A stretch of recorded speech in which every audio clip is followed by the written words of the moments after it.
Right, so in this topic we are starting equation of a line work. To begin with, we are going to be looking at what the basics of the equation of a line. If you recall from previously, the basics is y equals mx plus c, where that m is the gradient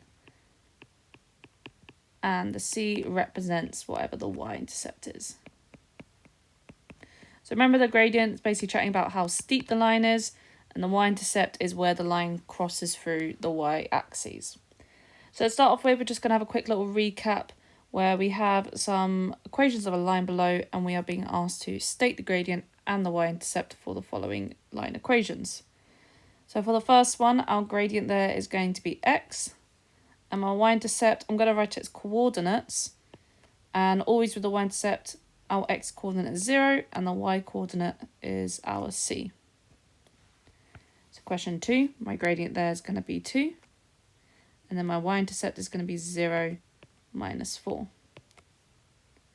So question 3, now here make sure you don't get muddled up. Our gradient is specifically the number that is being attached to that x. So that means my gradient is 9 and my y-intercept is going to be 0, 6.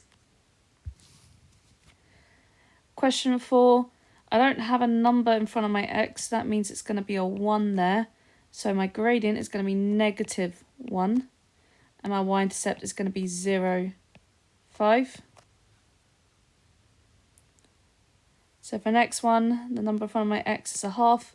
I don't have anything on the end there, so that means my y-intercept is just going to be 0, 0. And then for the last one, I don't have an x anywhere, so that means my gradient is going to be 0. And my y-intercept is just going to be 0, 10. So that should all be a little bit of revision, but for Nat 5, we are going to have to be rearranging. We're going to need to use our changing the subject and our solving equations kind of knowledge in order to help us out. So here I've got 4 equations, and we are being asked to state the gradient and the y-intercept for the following line equations. So the first thing we need to do is that we need to get these equations into the form of y equals mx plus c. So essentially, we want to change the subject to y in every single question.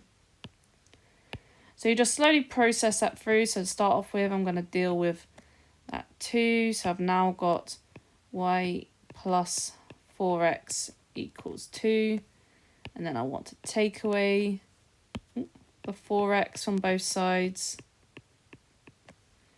And so I've now got y equals 2 minus 4x. So I've got the y on its own. So that means my gradient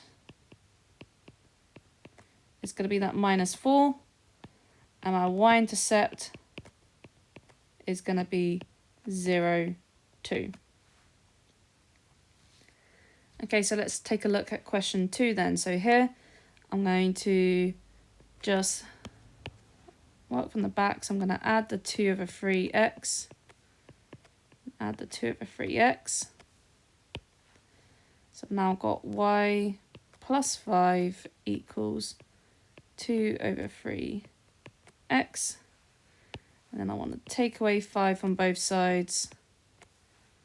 So I've now got y equals 2 over 3x minus 5.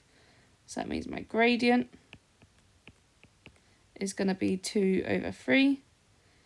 And my y-intercept is going to be 0 minus 5.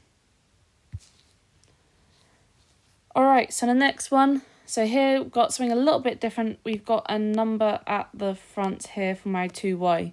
So we're going to start initially, same as before, just getting that y on its own and specifically dealing with our other 2 bits first. So I'm going to take away 5 on both sides to give me 2y plus 8x equals negative 5. Then I'm going to take away 8x on both sides.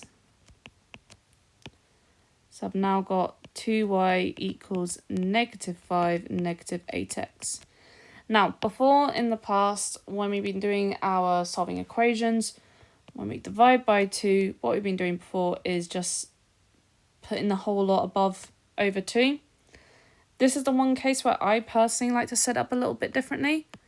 I'm actually going to put each little chunk over 2. And the reason why I do this is that then it helps a little bit with any fractions that can simplify a bit, and therefore make life a little bit easier when it comes to identifying that gradient and that y-intercept. So I'm now going to have y equals negative 5 over 2. I can't do anything with that, so that's just going to stay the same.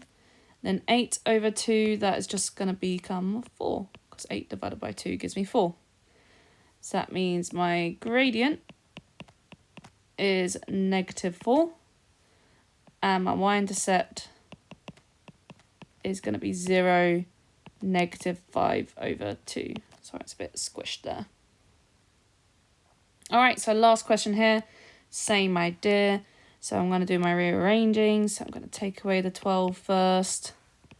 So I've now got 6y minus 15 equals negative 12. Then I'm minus 15x, there we go. And then I'm going to add the 15x to both sides.